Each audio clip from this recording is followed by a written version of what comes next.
జై తెలంగాణ. నువ్వు కూర్చో, లాభం లేదు ఇంత. యాదయ్య గారు మీటింగ్ అంటే ఎప్పుడు పరిశానే ఉంటుంది. ఆయన నన్నే కాదు వచ్చిన వాళ్ళందరూ నాగం చేస్తాడు. ఇవాళ ఇప్పుడు దాదాపుగా చేవెళ్ళ పార్లమెంటు నియోజకవర్గ మీటింగ్ను చేవెళ్ళ అసెంబ్లీ నియోజకవర్గ మీటింగ్ లెక్క హైజాక్ చేసిన గౌరవ సభాధ్యక్షులు, పెద్దలు, స్థానిక శాసనసభ్యులు, మీ అందరి అభిమాన నాయకులు, మొన్ననే జరిగిన ఎన్నికల్లో బ్రహ్మాండమైన మెజారిటీతో దాదాపు 35,000 ఓట్ల మెజారిటీతో గెలిచి విచ్చేసిన గౌరవనీయులు కాళే యాదయ్య గారు, గౌరవ పెద్దలు, ఉమ్మడి రంగారెడ్డి జిల్లా నుండి ప్రాతినిధ్యం వహిస్తూ మరి ఈరోజు రాష్ట్ర మంత్రివర్గంలో మంత్రిగా ఉన్న గౌరవ పెద్దలు చామకూర మల్లారెడ్డి గారు, గౌరవ మాజీ మంత్రివర్యులు, మొన్ననే స్వల్ప తేడాతో తాండూరులో మనకు గెలుపు దక్కకపోయినప్పటికీ గడిచిన 5 సంవత్సరాలుగా మరి ఈరోజు రంగారెడ్డి జిల్లాలో పార్టీ పటిష్టంగా ఉంది అంటే, ఇంతమంది శాసనసభ్యులు గెలిచినారంటే మనకు గెలుపు రావచ్చు, ఓటమి రావచ్చు, అప్పుడప్పుడు స్వల్ప తేడాతో, కానీ వారి కృషి ఖచ్చితంగా ఉంది. గౌరవనీయులు డాక్టర్ పట్నం మహేందర్ రెడ్డి గారికి, గౌరవ యువ శాసనసభ్యులు పరిగి నుంచి కొప్పుల హరీశ్వర్ రెడ్డి గారి వారసత్వాన్ని ముందుకు తీసుకొని పోతూ ఆయన మంచితనానికి ఏ రకంగానైతే ఒక మారు పేరుగా ఉన్నారో వారికి తగిన వారసుడిగా ముందుకొచ్చిన యువ నాయకులు, ఉత్సాహవంతులు కొప్పుల మహేశ్వర్ రెడ్డి గారు, గౌరవనీయులు మాస్ లీడర్ రాజేంద్ర నగర్లో మొన్ననే అన్ని పార్టీలను సవాల్ చేసి అక్కడ మన మిత్రపక్షం కూడా అభ్యర్థిని పెడితే కూడా అక్కడ మన మిత్రపక్షం అభ్యర్థిని పెట్టినా వారిని కూడా సవాల్ చేసి మొత్తం జిల్లాలోనే అందరికంటే పెద్ద మెజారిటీతో గెలిచిన గౌరవనీయులు పెద్దలు రాజేంద్ర నగర్ శాసనసభ్యులు టి ప్రకాష్ గౌడ్ గారు, శేర్లింగంపల్లిలో చంద్రబాబు నాయుడు గారు కాలికి బల్పం కట్టుకొని తిరిగిన రాహుల్ గాంధీ గారు గల్లీ గల్లీ తిరిగినా అక్కడ ప్రజలకు తాను చేసిన సేవతో అఖండమైన మెజారిటీతో గెలిచి వచ్చి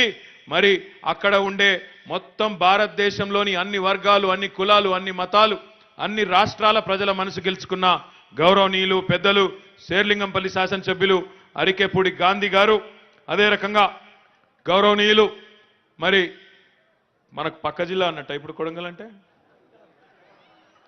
కొద్దిగా పక్కకే ఉంటాడు కానీ మీ జిల్లా బిడ్డ కొడంగల్ అల్లుడు, ఈరోజు కొడంగల్ శాసనసభ్యుడు గౌరవనీయులు యువ నాయకుడు సోదరుడు పట్నం నరేందర్ రెడ్డి గారు, గౌరవనీయులు తమ్ముడు మన తెలంగాణ రాష్ట్ర సమితి యువజన విభాగం రాష్ట్ర అధ్యక్షుడు, మీ అందరి ఆశీర్వాదంతో స్థానిక సంస్థల ఎమ్మెల్సీగా ఉంటూ ఈరోజు జిల్లా మొత్తం పర్యటిస్తున్న యువ నాయకుడు శంబీపూర్ రాజు గారు, గౌరవ శాసన మండలి సభ్యులు, గౌరవ ప్రభుత్వ విప్ గారు, శాసన మండలిలో మరి శాసన మండలి సభ్యులు ప్రభుత్వ విప్ డాక్టర్ పల్లా రాజేశ్వర్ రెడ్డి గారు, గౌరవనీయులు తెలంగాణ మెడికల్ ఇన్ఫ్రాస్ట్రక్చర్ కార్పొరేషన్ అధ్యక్షులు, ఈ జిల్లా వాస్తవ్యులు, మొదటి నుంచి కేసీఆర్ గారికి కుడిభుజంగా చేదోడు వాదోడుగా ఉన్న పెద్దలు పర్యాద కృష్ణమూర్తి గారు, ఇక మా కృష్ణనైతే ఇప్పుడు 33 జిల్లాల అందగాడు అనాలి. ఇక 33 జిల్లాల అందగాడు, 7 పదుల వయసులో కూడా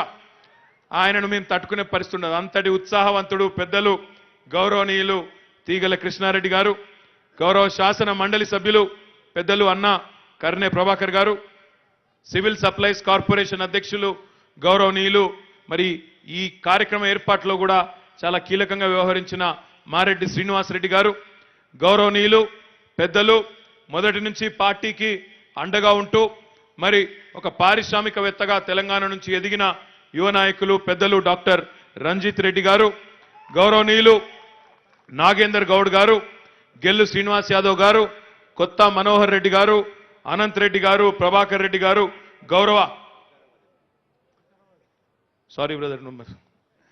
గౌరవనీయులు యువ నాయకులు ఆనంద్ మాట్లాడిన తర్వాత నేను ఆయనను అడుగుతున్నా, ఎప్పటి నుంచి నేర్చుకున్నావు స్పీచ్ ఇచ్చుడంటే, అన్న ఈరోజు తక్కువ టైం ఉండే లేకపోతే ఇరగదీస్తుంటే కానీ అని అన్నాడు.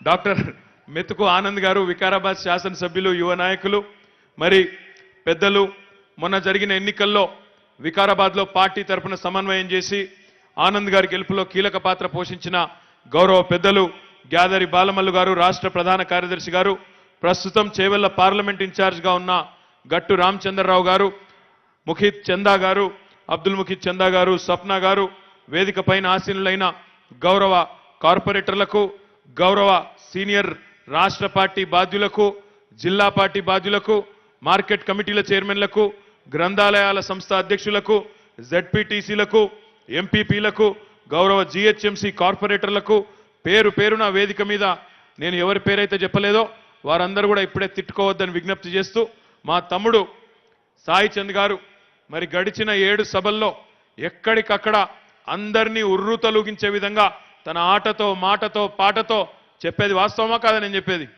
కాంగ్రెస్ వాళ్లకు, ప్రతిపక్షాలకు దడబుట్టే విధంగా అద్భుతంగా కళా ప్రదర్శనలు ఇస్తూ తన కళా బృందంతో మనకు వెన్నుముకగా ఉన్న సాయి చంద్ గారికి, వారి మిత్రులందరికీ ఒకసారి గట్టిగా చప్పట్లు కొట్టాలని కోరుతా ఉన్నాం.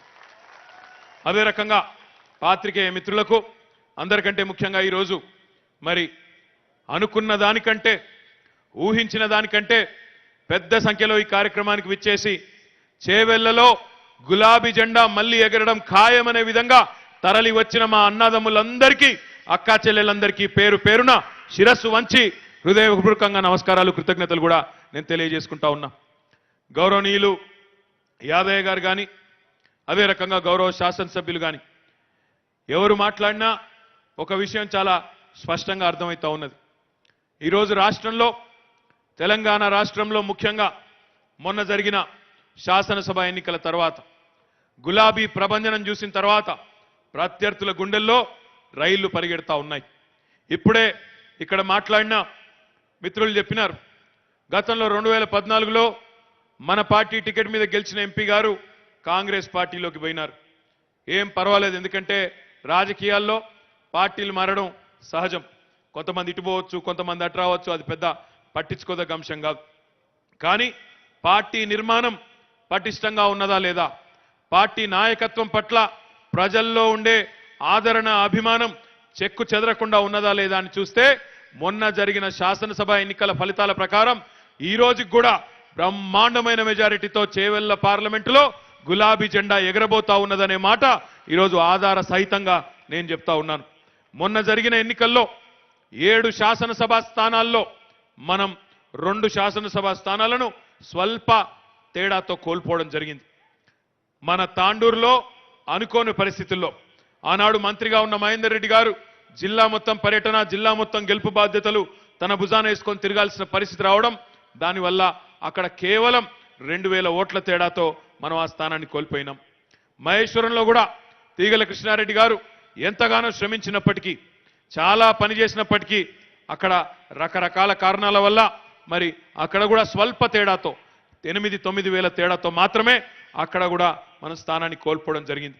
కానీ గెలిచిన 5 స్థానాలు చూస్తే రాజేంద్ర నగర్లో బ్రహ్మాండంగా 50,000 పైచిలకు, దాదాపు 58,000 పైచిలకు మెజారిటీ, శేర్లింగంపల్లిలో 45,000 మెజారిటీ, చేవెళ్లలో 35,000 మెజారిటీ, అదే రకంగా పరిగిలో కానీ మన వికారాబాద్లో కానీ మంచి మెజారిటీతో గెలుచుకున్నాం.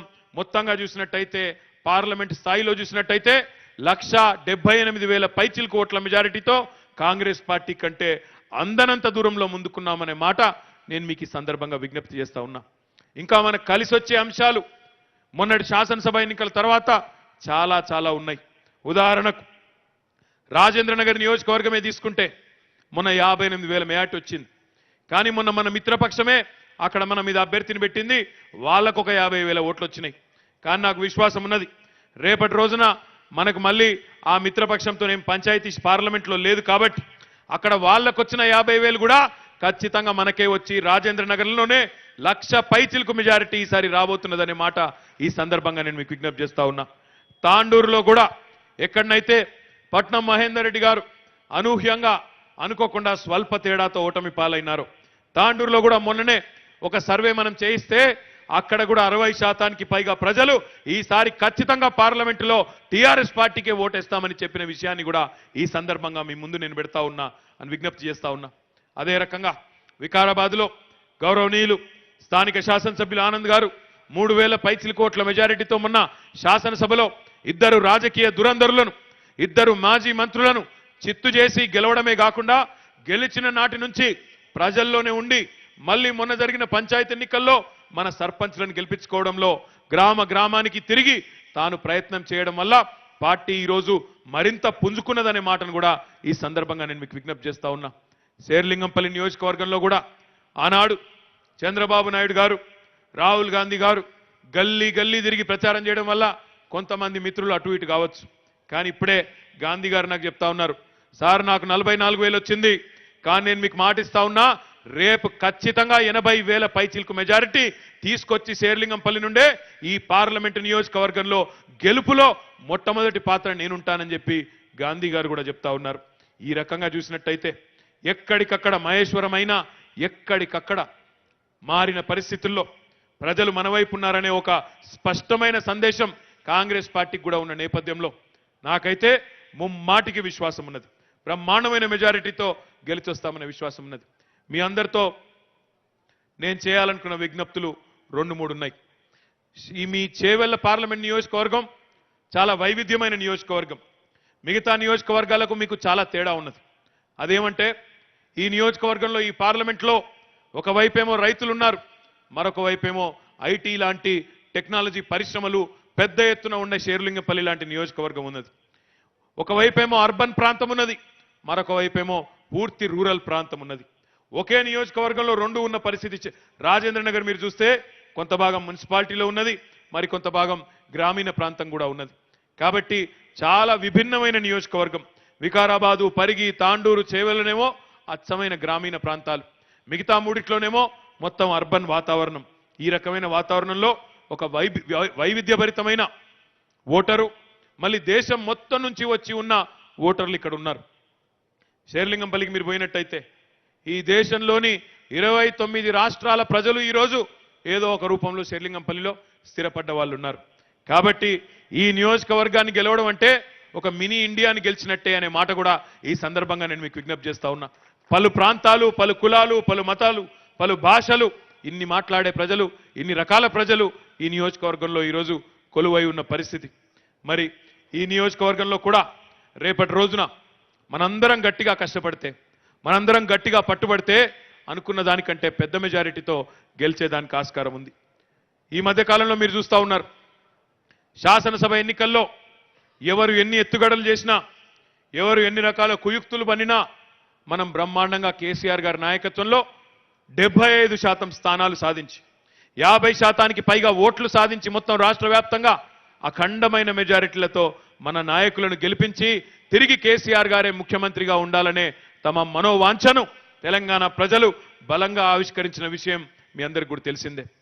ఆ ఎన్నికల తర్వాత కాంగ్రెస్ పార్టీ నాయకులైతే మీరు గుద్దిన గుద్దుడుకు, టీఆర్ఎస్ సైనికులు గుద్దిన గుద్దుడుకు మీరు చేసిన ప్రచారానికి అప్పుడు అడ్డం పడ్డారంటే ఇప్పటికి కూడా లేవలేని పరిస్థితిలో ఉన్నారనే మాట కూడా వాస్తవం అని చెప్పి నేను మీకు విజ్ఞప్తి చేస్తా ఉన్నా. మొన్న ఈ మధ్య నాకు పేరు చెప్తే బాగుండదు కానీ ఒక కాంగ్రెస్ నాయకుడు పెద్ద ఆయన కలిసిండు నాకు. రాజ్భవన్కు పోయినప్పుడు అక్కడ ఎదురుపడ్డాడు. నేను ఇక ఎదురుపడ్డప్పుడు తిట్టుకోం కదా, ఎదురుపడ్డప్పుడు అయితే 4 మాటలు మంచిగానే మాట్లాడుకుంటాం కదా. ఎదురుపడ్డప్పుడు అన్న బాగున్నావా అది ఇది అని అన్ని మాట్లాడి మరి ఏం సంగతి, ఏం ఆలోచిస్తున్నారు పార్లమెంట్ గురించి అన్న. ఎక్కడ పార్లమెంట్ బైసాబ్, మొన్న దెబ్బకే ఇంకా షాక్ నుంచే తేరుకోలేదు మేము.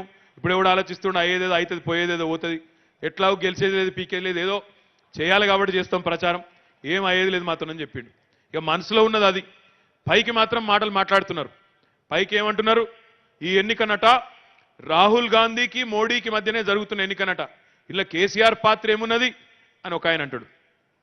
కాంగ్రెస్ అధ్యక్షుడు ఉత్తమ్ కుమార్ రెడ్డి గారేమో టీఆర్ఎస్కు ఓటేస్తే బీజేపీ కోటేసినట్టు అంటాడు. ఇప్పుడే నేను చూసిన ఇడికి రాంగా కిషన్ రెడ్డి గారేమో కాంగ్రెస్కు టీఆర్ఎస్ కోటేస్తే కాంగ్రెస్ కోటేసినట్టే అని కిషన్ రెడ్డి అంటాడు. నేను వాళ్ళిద్దరికి ఒకటే చెప్పదలుచుకున్న, ఈ ఎన్నిక మోడీకి రాహుల్ గాంధీకి మధ్య మాత్రమే జరుగుతున్నదని మీరు అనుకుంటే మీకంటే వెర్రి వాళ్ళు ఎవరు లేరనేది వాస్తవం. ఎందుకంటే ఈ దేశ ప్రజలకు అంత కర్మ పట్టలేదు.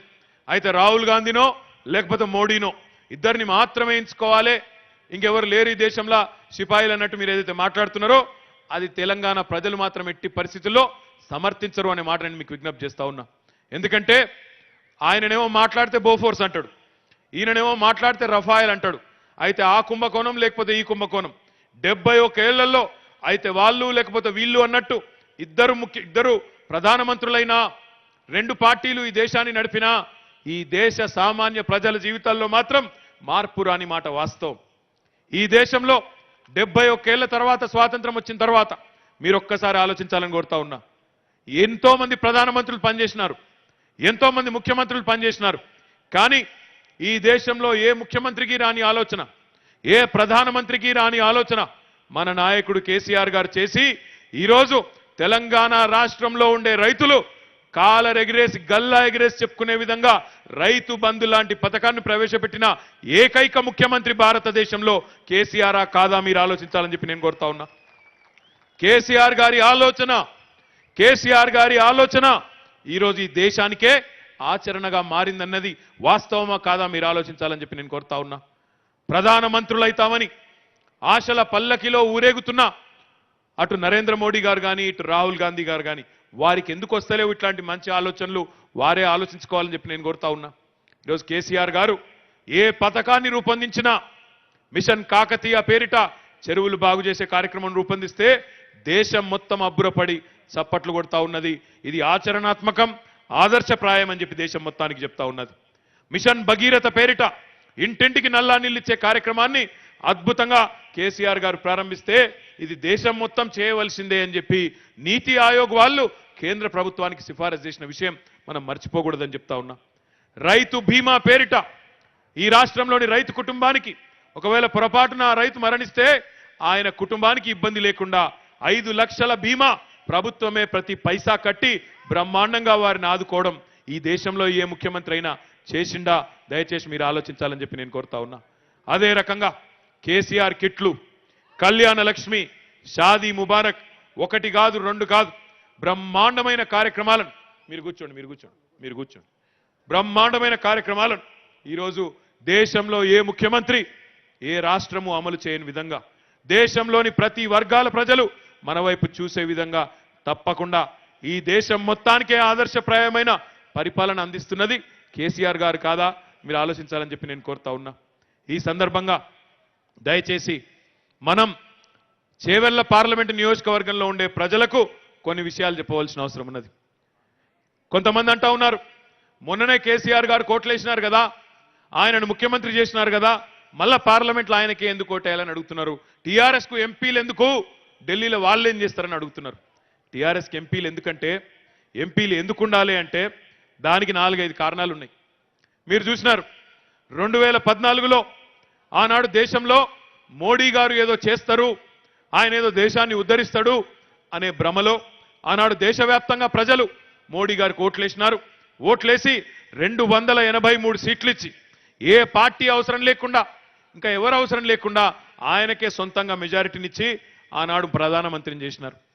5 ఏళ్ల తర్వాత వెనుకకు తిరిగి చూసుకుంటే ఏం చేసిండయ్యా మోడీ గారు ఈ దేశానికి, ఈ దేశంలో ఉండే సామాన్యుడికి, ఈ దేశంలో ఉండే పేదవాడికి, ఈ దేశంలో ఉండే రైతుకు, ఈ దేశంలో ఉండే యువకులకు, ఈ దేశంలో ఉండే మహిళలకు అని వెనుకకు తిరిగి చూసుకుంటే శుష్క ప్రియాలు, శూన్య హస్తాలు. మాటలు జోరుగుంటాయి, మాటలు కోటలు దాటుతాయి, చేతలు మాత్రం కడప కూడా దాటాయి, గడప కూడా దాటాయి. అట్లాంటి పరిస్థితిలో నరేంద్ర మోడీ గారు ప్రభుత్వాన్ని నడిపినారు. మంచి నినాదాలు, మంచి ఉపన్యాసాలు, సబ్కా సాత్ సబ్కా వికాస్ అన్నాడు. ఆ సబ్కా సాత్లో తెలంగాణ లేదు, తెలంగాణకు మాత్రం హాతే ఇచ్చిండు, మనకు మాత్రం ఇచ్చింది లేదు, ఏం లేదు. నీతి ఆయోగ్ రికమెండ్ చేసింది, నీతి ఆయోగ్ సిఫారసు చేసింది. తెలంగాణ ప్రభుత్వం కేసీఆర్ గారి నాయకత్వంలో చేపట్టిన మిషన్ కాకతీయ చాలా గొప్ప పథకం, చిన్ననీటి వనరులను కాపాడుకునే పథకం, భవిష్యత్ తరాలకు మేలు చేసే పథకం. దీనికి ఒక 5,000 కోట్లు ఇవ్వండి అని కేంద్ర ప్రభుత్వానికి సిఫారసు చేసింది. మిషన్ భగీరథ ఇంటింటికి మంచినీళ్ళనిచ్చే పథకం, దానివల్ల చాలా రోగాలు తగ్గుతాయి, ప్రజల ఆరోగ్యం బాగుపడుతుంది, దానికోసం ఒక 19,000 కోట్లు ఇవ్వండి అని చెప్పి కేంద్ర ప్రభుత్వానికి నీతి ఆయోగ్ అంటే వాళ్ళు ఏర్పాటు చేసిన సంస్థనే, వాళ్ళు సిఫారసు చేస్తే రెండింటికి కలిపి 24,000 కోట్ల రూపాయలు ఇవ్వాలని సిఫారసు చేస్తే నరేంద్ర మోడీ గారి ప్రభుత్వం 24,000 కోట్లు కాదు 24 పైసలు కూడా ఇయ్యలేదనే మాట ఈ సందర్భంగా నేను మీకు విజ్ఞప్తి చేస్తా ఉన్నా. మరి మీరు ఆలోచించాలి, రేపటి రోజున కేంద్రంలో మళ్ళీ మోడీ గారు సొంతంగా వచ్చే పరిస్థితి లేదు. అయ్యాల అన్ని సర్వేలు చెప్తా ఉన్నాయి, ఎన్డీఏ, బీజేపీ సారథ్యంలోని ఎన్డీఏ, నరేంద్ర మోడీ గారి సారథ్యంలోని ఎన్డీఏ రేపటి రోజున 150-160 సీట్ల కంటే ఎక్కువ వచ్చే పరిస్థితి కనబడతలేదు. మోడీ గారి మీటర్ రోజు రోజుకి డౌన్ అవుతా ఉన్నది. అదే రకంగా రాహుల్ గాంధీ గారి నేతృత్వంలోని యూపీఏ వాళ్ళ పరిస్థితి కూడా అంతకంటే గొప్పగా ఏం లేదు. పోయినసారి 2014లో రాహుల్ గాంధీ గారి పార్టీ కాంగ్రెస్ పార్టీకి 44-45 సీట్లు వచ్చినాయి. ఈసారి బాగా జోరుగా దానికంటే డబల్ వస్తే కూడా 100 సీట్లు దాటే పరిస్థితి రాహుల్ గాంధీ గారి పార్టీకి కూడా లేదు. అంటే అటు ఎన్డీఏ ఇటు కాంగ్రెస్ ఇద్దరు కలిస్తే కూడా రేపటి రోజున 273 దాటే పరిస్థితి లేదు. అందుకే ఈ సందర్భంగా మిత్రులారా ఒక మాట మాత్రం దయచేసి మనం జాగ్రత్తగా అనుకోవాలి. ఈసారి జరగబోయే ఎన్నికల్లో 2019లో ఒక్కొక్క ఎంపీ సీటే కీలకం కాబోతా ఉన్నది. 16కి 16 పార్లమెంట్ స్థానాలను టీఆర్ఎస్ గెలుచుకొని ఒక పార్లమెంట్ స్థానంలో మన మిత్రుడు అసదుద్దీన్ ఓవైసీ గారు గెలుచుకున్నట్టయితే ఇద్దరు ఎంపీలతో తెలంగాణను తీసుకొచ్చిన మునగాడు కేసీఆర్ గారికి 16 మందిని అప్పచెప్తే రేపు ఢిల్లీ మెడలు వంచే సత్తా మనకుంటదా లేదా మీరే ఆలోచించాలి. అప్పుడు రావా డబ్బులు? నీతి ఆయోగ్ 24,000 కోట్లు ఇవ్వమంటే 24 పైసలు ఇవ్వకుండా మొండి చేయి చూపెట్టిన మోడీ గారు కానీ రేపటి భారత ప్రధానమంత్రి ఎవరైనా మనం ఆడిచ్చినట్టు ఆడడా, మనం చెప్పినట్టు చేయడా, తెలంగాణకు నిధులు ఇయ్యడా? దయచేసి మీరు ఆలోచించాలని చెప్పి నేను కోరుతా ఉన్నా. మీరు ఆలోచించండి. ఈ దేశంలో రాజకీయ వ్యవస్థ ఎట్లా ఉన్నదంటే బడితే ఉన్నోందే బర్రె అయిపోయింది పరిస్థితి. ఎవరికి అధికారం ఉంటే వాళ్ళే వాళ్ళ రాష్ట్రానికి సేవలు చేసుకుంటా ఉన్నారు. మమతా బెనర్జీ గారు ఆనాడు రైల్వే మంత్రిగా కేంద్రంలో ఉంటే రైళ్లు మొత్తం వెస్ట్ బెంగాల్కు పోయినాయి, పశ్చిమ బెంగాల్కు పోయినాయి. లాలూ ప్రసాద్ యాదవ్ గారు ఆయన రైలు మంత్రిగా ఉంటే రైల్వే లైను ఆయన అత్తగారు ఊరి దాకా కూడా తీసుకొని పోయినాడు. నరేంద్ర మోడీ గారు ప్రధానమంత్రిగా ఉంటే బుల్లెట్ రైలు వేసిండు. ఏడికి పోతుంది బుల్లెట్ రైలు? ఢిల్లీ నుంచి ముంబాయి దాకా గుజరాత్ మొత్తం మీదకి వెళ్ళిపోతుంది తప్ప హైదరాబాద్ దిక్కు మాత్రం చూడదు బుల్లెట్ రైలు. తెలంగాణ దిక్కు చూడదు. ఎందుకు చూడది? ఎందుకంటే ఇక్కడ వాళ్ళకు ఓట్లు లేవు, సీట్లు లేవు, లీడర్లు లేరు కాబట్టి, ఇక్కడ ఏం ఆశలు లేవు కాబట్టి ఏమున్నా అక్కడికే సంపకపోవాలని చూస్తూ ఉన్నారు. కానీ రేపటి రోజున 16 పార్లమెంట్ స్థానాలను మీరు గెలిపించి తెలంగాణ ప్రజలు కేసీఆర్ గారి చేతుల్లో పెడితే రేపటి రోజున 16 సీట్లే కీలకమైతే ఢిల్లీలో మీరు ఆలోచించండి. మనకు రావా హై స్పీడ్ రైళ్లు, మనకు రావా బుల్లెట్ రైళ్లు? కేంద్రంలో మన వాళ్ళే నిర్ణాయక పాత్రలో ఉంటే, నిర్ణయాత్మకమైన పాత్రలో ఉంటే తన్నుకుంటూ రావా? మీరు దయచేసి ఆలోచించాలని చెప్పి నేను కోరుతా ఉన్నా. ఇప్పుడే మా యువ మిత్రుడు ఎమ్మెల్యే గారు, పరిగి ఎమ్మెల్యే గారు మహేశ్వరరెడ్డి గారు చెప్తా ఉన్నారు, అన్నా పాలమూరు ఎత్తిపోతల పథకాన్ని తొందరగా పూర్తి చేయాలి, మా రైతులు ఎదురు చూస్తున్నారని ఇప్పుడే పక్క నుంచి చెప్తా ఉన్నాడు. నేను మీ సందర్భంగా మీ అందరికీ నేను మాటిస్తా ఉన్నా, ముఖ్యమంత్రి కేసీఆర్ గారి పట్టుదల సామాన్యమైన పట్టుదల కాదు. ఆయన 2001లో టీఆర్ఎస్ అనే పార్టీని ఏర్పాటు చేసి తెలంగాణ నేను సాధిస్తానన్నాడు. చాలా మంది నవ్విండ్రు. మీరు రంగారెడ్డి జిల్లాలనైతే చాలా మంది బదనాం చేసిండ్రు ఆయనను. తెలంగాణ వస్తే రేట్లు పడిపోతాయి, తెలంగాణ రావద్దు అని మాట్లాడిన వాళ్ళు చాలా మంది ఉన్నారు అన్నాడు.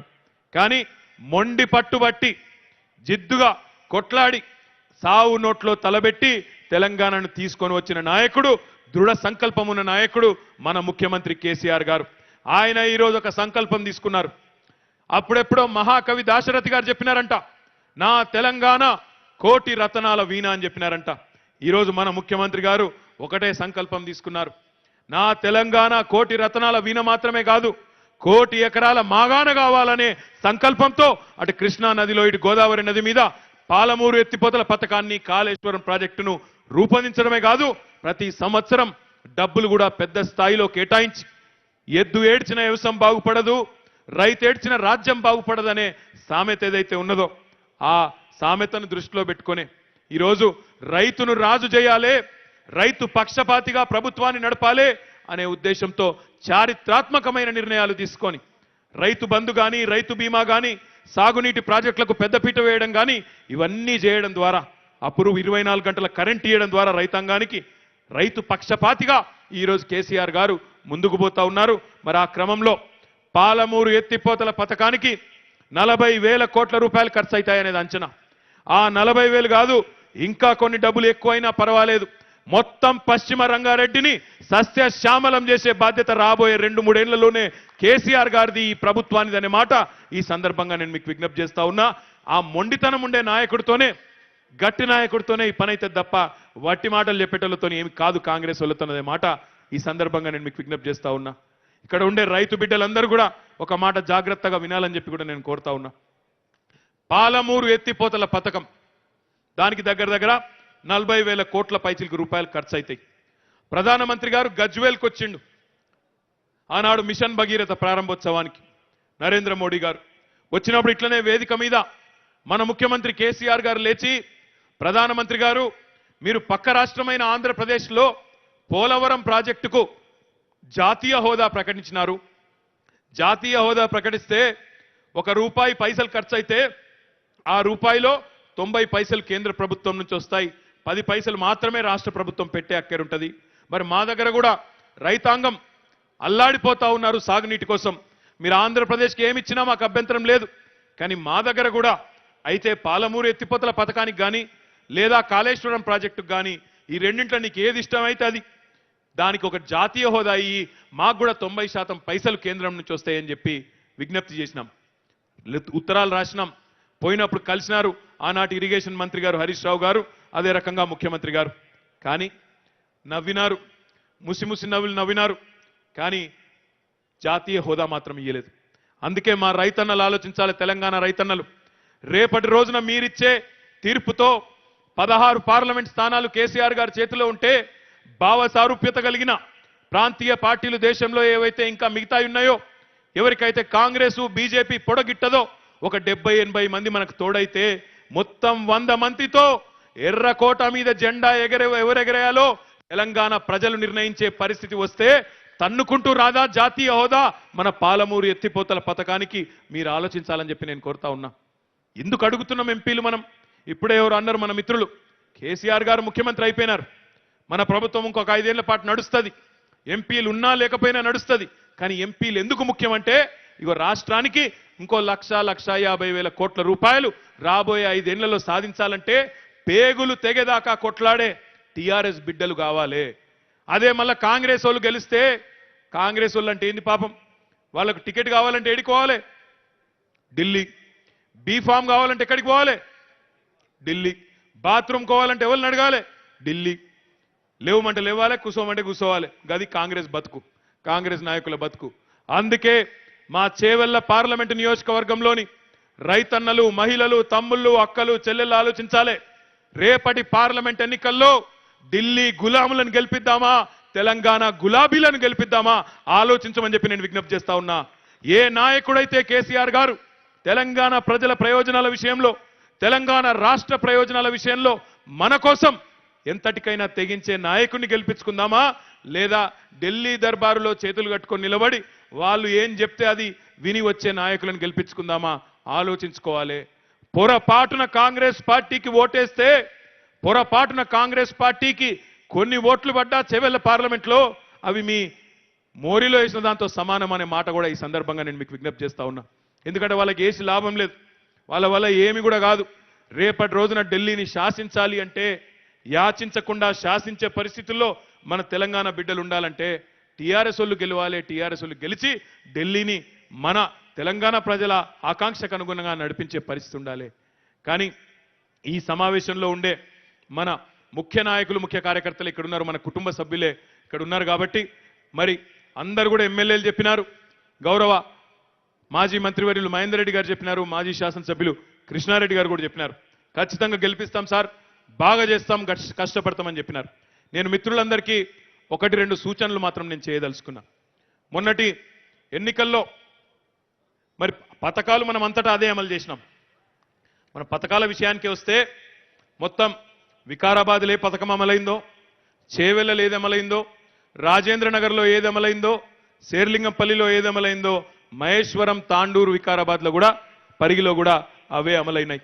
రైతు బంధు చూసుకుంటే చేవెళ్ల పార్లమెంట్ పరిధిలో 2,67,163 మంది రైతులకు రైతు బంధు రూపంలో పెట్టుబడి సహాయం వచ్చింది. ఆసరా పెన్షన్లు చూస్తే 1,85,555 మందికి ఆసరా పెన్షన్లు వచ్చినాయి. కేసీఆర్ కిట్లు 15,731 మందికి కేసీఆర్ కిట్లు వచ్చినాయి. కళ్యాణ లక్ష్మి, షాదీ ముబారక్ 25,402 అమ్మాయిలకు, ఈరోజు పేదింటి ఆడబిడ్డలకు కేసీఆర్ గారు ఒక మేనమామలాగా 1,116 రూపాయలు మరి ప్రభుత్వం నుంచే సహాయం చేయడం జరిగింది. రెసిడెన్షియల్ పాఠశాలలు, బీసీ, ఎస్సీ, ఎస్టీ, మైనారిటీ పిల్లల కోసం 40 రెసిడెన్షియల్ పాఠశాలలు, మిషన్ కాకతీయ కింద 556 చెరువులు ఇవన్నీ బాగు చేసుకున్నాం.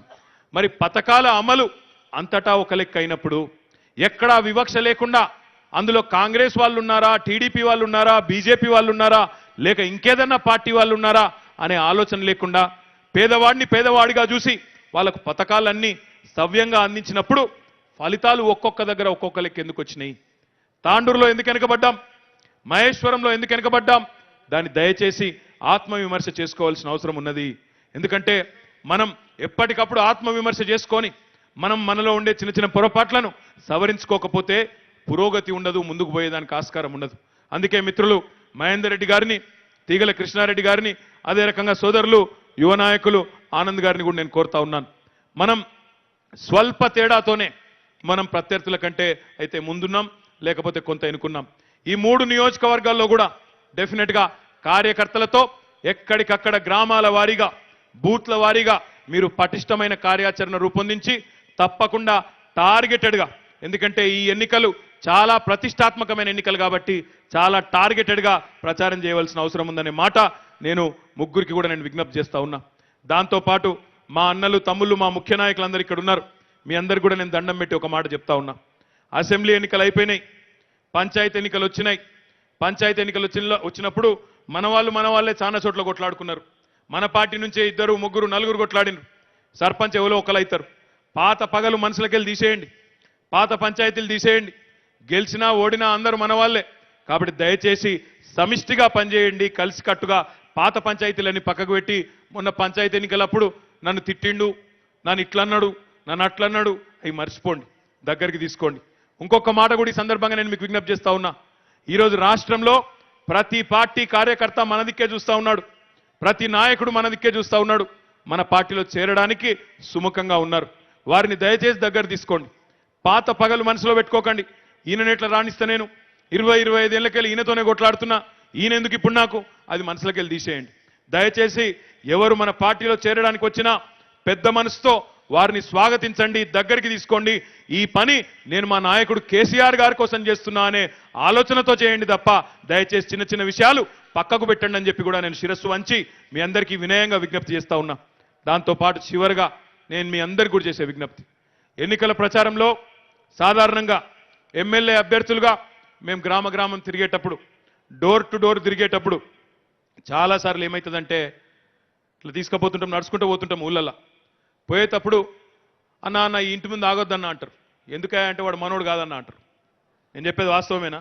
ఏవి 100 అడుగుడు దండుగానే వాడు మనోడు కాదు. నేను మీ అందరికి దండం పెట్టి చెప్తాను, ఈరోజు మొత్తం తెలంగాణలో మనోడు కానోడేవాడు లేడు, అందరూ మనోళ్ళే. కాంగ్రెస్ కార్యకర్తలకు రైతు బంధు చెక్కులు వస్తున్నాయి, కాంగ్రెస్ కార్యకర్తల బిడ్డలకు కళ్యాణ లక్ష్మి చెక్కులు అందుతున్నాయి, వాళ్ళు కాన్పుకు పోతే, ప్రసూతికి పోతే కేసీఆర్ కిట్లు వస్తున్నాయి. వారికి కూడా అన్ని రకాలుగా ప్రభుత్వ సహాయం అందుతా ఉన్నది. కేవలం మీరు అడుగుడు ఆలస్యం, వాళ్ళు ఇవాళ మనకు ఓటు వేయడానికి సిద్ధంగా ఉన్నారు. దయచేసి మనోళ్ళు కాదు అని ఎవరిని దూరం చేయకండి, అందరూ మన వాళ్ళే. అందరినీ దగ్గర తీసుకుంటే బ్రహ్మాండంగా ఈరోజు కాంగ్రెస్ అభ్యర్థులు ఎవరెవరైతే పోటీ చేయబోతున్నారో వాళ్ళ కుటుంబ సభ్యులు కూడా రేపు మనకే ఓటు వేస్తారనే మాటను కూడా ఈ సందర్భంగా నేను మీకు విజ్ఞప్తి చేస్తా ఉన్నా. ఇక చివరిగా ఒకే ఒక్క మాట మాత్రం చెప్పి నేను ముగిస్తా. ఎందుకంటే రంగారెడ్డి జిల్లాలో, పూర్వ రంగారెడ్డి జిల్లాలో, ప్రస్తుత వికారాబాద్ జిల్లాలో మీరందరూ పెద్ద నాయకులు, మీరందరూ పెద్దవాళ్ళు. కానీ ఒక విజ్ఞప్తి, దయచేసి నాయకులు అనే వాళ్ళు నేల విడిచి సాము చేయొద్దు. ముందు మన బూత్ చూసుకోవాలి, మన గ్రామంలో మెజారిటీ తెచ్చే పని చూడాలి. నేను జెడ్పీటీసీని, నేను ఎంపీపీని, నేను జిల్లా గ్రంథాలయ సంస్థ చైర్మన్ను, నేను ఒక బూత్కుంటున్నా, నేను చాలా పెద్దవాడిని, మొత్తం దేశమంతా తిరుగుతా అంటే కింద నీ బూత్ బాగా లేకపోతే, నీ ఊరు బాగా లేకపోతే, నీ ఊళ్ళోనే మెజారిటీ రాకపోతే 10 మందిలో పరువు పోతుంది. నువ్వు రాష్ట్ర కార్పొరేషన్ చైర్మన్ కావచ్చు గాక, ఎమ్మెల్యే కావచ్చు గాక, ఎంత పెద్ద నాయకుడైనా కావచ్చు గాక, ఫస్ట్ నీ బూత్లో 70% ఓట్లు తీసుకొని రా. అది అయినాక నువ్వు మొత్తం దేశం మీద పడు. అంతేగాని నేను మొత్తం తిరుగుతా దేశం అంతా, కిందికెళ్ళి ఏం పోయినా నాకు తెలియదంటే ఇద్దరు పోతుంది రేపటి రోజున. దయచేసి నేను అందుకే కోరుతా ఉన్నా, గౌరవ శాసనసభ్యులు కానీ, గౌరవ జెడ్పీటీసీలు, ఎంపీపీలు కానీ నేను అనే మాటను తప్పుగా అర్థం చేసుకోకండి. నేను చెప్తున్నది, మనం పద్ధతిగా ఎలక్షన్ కొట్లాడితే డెఫినెట్గా అఖండమైన మెజారిటీని ప్రజలు ఇవ్వడానికి సిద్ధంగా ఉన్నారు. సరిగ్గా డోర్ టు డోర్ పోతే, మనిషి మనిషిని, గడప గడపను తట్టి, గుండె గుండెను తట్టి, గులాబీ జెండాకు ఓటేయమని అడిగితే ఓటేయడానికి ప్రజలు సిద్ధంగా ఉన్నారు. ఇప్పుడే మిత్రులు కొన్ని విషయాలు కూడా విజ్ఞప్తి చేసినారు. కాలే యాదయ్య గారు, ప్రకాష్ గౌడ్ గారు పదే పదే చెప్తా ఉన్నారు, అన్నా మా 111 జీవో సంగతి ఏంది, దాని సంగతి చూడమని చెప్పి చెప్తా ఉన్నారు. ముఖ్యమంత్రి గారు కూడా హామీ ఇచ్చినారని చెప్పి ఇప్పుడే వారు చెప్తా ఉన్నారు. దాని మీద ఇప్పటికే ఒక కమిటీని వేయడం జరిగింది ప్రభుత్వం. ఆ కమిటీ అధ్యయనం చేస్తున్నది. సవ్యమైన పద్ధతిలో రేపటి రోజున మనం పర్యావరణవేత్తలు కానీ ఇంకొకరు కానీ ఎవ్వరూ బదనాం చేయకుండా సవ్యమైన పద్ధతిలో ప్రణాళికబద్ధంగా ఆ కార్యక్రమాన్ని చేద్దాం. మీరెవరు ఆ విషయంలో ఆందోళన పడవద్దని చెప్పి నేను మీకు విజ్ఞప్తి చేస్తా ఉన్నా. ఇచ్చిన మాట ముఖ్యమంత్రి గారు నిలబెట్టుకుంటారని చెప్పి కూడా నేను మీకు విజ్ఞప్తి చేస్తా ఉన్నా. ఇగో మహేందరన్న యాద్ చేస్తున్నాడు, మా యువకులు ఆందోళనతో ఉన్నారన్నా, జోగులాంబ జోన్లో కలిపినారు వికారాబాద్ను, దాన్ని తీసుకుపోయి చార్మినార్ జోన్లో కలపాలన్నారు. తప్పకుండా ఇది తొందరలోనే అయ్యే విధంగా నేను కూడా ప్రత్యేకంగా చొరవ తీసుకుంటానని చెప్పి కూడా మీకు నేను విజ్ఞప్తి చేస్తా ఉన్నా. అదే రకంగా ఇంకొక 2 మాటలు కూడా నేను మీకు చెప్పాలా. మీ నియోజకవర్గంలో చాలా వైవిధ్యం ఉందని నేను ఊరికే చెప్పలేదు. షేర్లింగంపల్లిలో ఐటీ పరిశ్రమలు ఉన్నాయి. రేపటి రోజున రాజేంద్ర నగర్లో కూడా బ్రహ్మాండంగా బుద్వేల్ ప్రాంతంలో ఐటీ పరిశ్రమ రాబోతా ఉన్నది. అదే రకంగా గండిపేట, అదే రకంగా హిమాయత్ సాగర్, ఈ 2 కూడా అద్భుతమైన పర్యాటక క్షేత్రాలుగా రూపొందించబోతా ఉన్నాం. మహేశ్వరం నియోజకవర్గంలో ఎలక్ట్రానిక్ మ్యానుఫ్యాక్చరింగ్ క్లస్టర్ ఈసిటీ ద్వారా అక్కడ కూడా పెద్ద ఎత్తున పరిశ్రమలు వస్తూ ఉన్నాయి. ఎలక్ట్రానిక్ మ్యానుఫ్యాక్చరింగ్ రంగంలో స్థానికులకే ఉపాధి అవకాశాలు దక్కే విధంగా అక్కడ కూడా ప్రత్యేకంగా పటిష్టమైన కార్యాచరణ రూపొందిస్తాం. చేవెళ్లలో మరి ఈరోజు చందన్వెల్లి కానీ ఇంకా ఇతర ప్రాంతాల్లో కానీ పరిశ్రమలు పెద్ద ఎత్తున వస్తూ ఉన్నాయి. చందన్వెల్లిలో ఇప్పటికే వెల్స్పన్ పరిశ్రమ వచ్చింది. అందులో కూడా స్థానికులకు ఉద్యోగ అవకాశాలు రావాలన్నారు. అవసరమైతే ప్రభుత్వ ఖర్చుతో ప్రత్యేక నైపుణ్య శిక్షణ ఇచ్చి స్థానిక పిల్లలకే ఉద్యోగాలు వచ్చే విధంగా తర్ఫీదునిచ్చే బాధ్యత వ్యక్తిగతంగా నేను ఫాలో అప్ చేస్తా అని చెప్పి కూడా మీకు విజ్ఞప్తి చేస్తా ఉన్నా. సీతారాంపూర్లో కానీ మోకిల్లాలో కానీ కొండకల్ కోచ్ ఫ్యాక్టరీ విషయంలో కానీ మీరు భూముల పంచాయతీలను అడ్డం పెడితే మరి పరిశ్రమలు రావు. అది కూడా చెప్తున్నా ముందే మీకు. కాదు మీరు ఎమ్మెల్యే గారికి నేను అదే రకంగా మా తమ్ములకు కూడా చెప్తా ఉన్నా, మనకు పరిశ్రమలు రావాలంటే మరి భూముల మీద ఉండే కొండీలు లోకలోలు పోయి అక్కడ ఇక్కడ కొండీలు పెట్టే అది పరిస్థితి కూడా ఉండదు. పరిశ్రమ పెట్టేందుకు వచ్చిన ఆయన మంచిగా సాఫ్గా పరిశ్రమ పెట్టేటట్టు ఉండాలి. కొండకల్ల కానీ మోకిలాల కానీ ఎక్కడైనా చిన్న చిన్న సమస్యలు ఉంటే తప్పకుండా సీతారాంపూర్ కానీ వాటిని కూడా పరిష్కారం చేసుకుందాం. ఏ రకమైన ఇబ్బంది లేకుండా, ఎవరికి ముఖ్యంగా రైతులకు నష్టం లేకుండా, మీ కడుపు కొట్టకుండా మీకు న్యాయం జరిగే విధంగా దాన్ని కూడా పరిష్కారం చేసుకుందామని చెప్పి నేను మీకు విజ్ఞప్తి చేస్తా ఉన్నాను. శేర్లింగంపల్లి ప్రాంతంలో, రాజేంద్ర నగర్ ప్రాంతంలో, శివారు మున్సిపాలిటీల్లో ఈ మధ్యన కొంత నీటి కొరత ఉన్నది. సింగూరులో నీళ్లు లేవు. కానీ గాంధీ గారు అదే రకంగా ప్రకాష్ గౌడ్ గారు ఎప్పటికప్పుడు చెప్తా ఉన్నారు, అన్నా తొందరగా మనం ఆ రింగ్ మెయిన్ కంప్లీట్ చేయాలి, సాధ్యమైనంత వేగంగా పరిష్కారం చేయాలని చెప్తా ఉన్నారు. తప్పకుండా ప్రభుత్వ దృష్టికి తీసుకొని పోయి మంత్రి గారి సహకారంతో ఆ కార్యక్రమాన్ని కూడా తప్పకుండా చేసుకుందాం. ఎలాంటి ఇబ్బంది లేకుండా మంచినీటికి కూడా ఈ ఎండాకాలంలో చూసుకుందామని చెప్పి కూడా నేను మీకు విజ్ఞప్తి చేస్తా ఉన్నాను. అదే రకంగా పరిగి, చేవెళ్ళ, వికారాబాద్, తాండూర్ ఈ ప్రాంతాలకు దశ మారబోతా ఉన్నది. రీజనల్ రింగ్ రోడ్ రాబోతా ఉన్నది. బ్రహ్మాండంగా ఈ ప్రాంతాలు కూడా మరి రేపటి రోజున ఔటర్ రింగ్ రోడ్ వచ్చినప్పుడు ఈ ప్రాంతం మొత్తం ఎట్లా అయితే కలకలలాడిందో రేపటి రోజున రీజనల్ రింగ్ రోడ్ వల్ల కూడా మరి అద్భుతాలు జరగబోతా ఉన్నాయి. మీ ప్రాంతం కూడా హైదరాబాద్కు అత్యంత సమీపంగా మరి మంచి కనెక్టివిటీతో ముందుకు పోబోతా ఉన్నాం. దాంతోపాటు పాలమూరు ఎత్తిపోతల పథకాన్ని శరవేగంగా పూర్తి చేయడం ద్వారా అటు పాలమూరు జిల్లాలోని షాద్నగర్ ప్రాంతానికి, పశ్చిమ రంగారెడ్డి జిల్లా మొత్తానికి రాబోయే 2-2.5 సంవత్సరాల్లోనే మీ ప్రాంతానికి కూడా నీళ్లు రాబోతా ఉన్నాయి. ఈ ప్రాంత రైతు బిడ్డలందరూ, వ్యవసాయదారులందరూ సంతోషంగా గడిపే రోజులు ఎక్కువ రోజులు దూరం లేవనే మాట కూడా ఈ సందర్భంగా నేను మీకు విజ్ఞప్తి చేస్తా ఉన్నా. అంటే ఈ రకంగా సర్వతోముఖాభివృద్ధి లక్ష్యంగా, ప్రజలకిచ్చిన ప్రతి మాటను నిలబెట్టుకోవడమే లక్ష్యంగా పెన్షన్ల పెంపుదల విషయంలో అతి త్వరలోనే 2016 రూపాయల పెన్షన్ ఏప్రిల్ మాసం నుంచి కానీ మే మాసం నుంచి కానీ ప్రారంభం కాబోతా ఉన్నాయి కొత్త ఆర్థిక సంవత్సరంలోనే మాట ఈ సందర్భంగా నేను మీకు విజ్ఞప్తి చేస్తా ఉన్నా. అదే రకంగా ఇచ్చిన ప్రతి హామీ, మొన్న ఎన్నికల్లో ఇచ్చిన ప్రతి హామీని గౌరవ ముఖ్యమంత్రి గారు నిలబెట్టుకునే దిశగా ఇప్పటికే కేబినెట్ సమావేశంలో నిర్ణయాలు తీసుకున్నారు. మొన్న శాసనసభలో బడ్జెట్ కూడా తగిన మొత్తంలో ఈ ఆర్థిక సంవత్సరంలోనే ప్రవేశపెట్టారు. అన్ని రకాలుగా కూడా మరి ఇచ్చిన ప్రతి మాట నిలబెట్టుకునే బాధ్యత ఆ సత్తా ఉండే ఏకైక నాయకుడు కేసీఆర్ గారు అనే మాటను ప్రజల్లోకి బలంగా తీసుకెళ్దాం. పార్లమెంటు మీద, చేవెళ్ల పార్లమెంటు మీద మళ్ళీ గులాబీ జెండా ఎగరవేద్దామని చెప్పి మనస్ఫూర్తిగా మీ అందరికీ పేరు పేరున విజ్ఞప్తి చేస్తూ, అభ్యర్థి ఎవరైనా చేవెళ్ల పార్లమెంటు నుంచి నిలబడే అభ్యర్థి ఎవరైనా ఇక్కడ మీరు వేసే ఓటు కేసీఆర్ గారి కోసం అనే మాటను ఖచ్చితంగా గ్రామ గ్రామంలో ఇంటింటికి గడప గడపకు మీరు చెప్పాలని చెప్పి కూడా మళ్ళీ కోరుతూ ఈ అవకాశం ఇచ్చిన పెద్దలు యాదన్నకు మళ్ళొక్కసారి ధన్యవాదాలు తెలియజేస్తూ జై తెలంగాణ.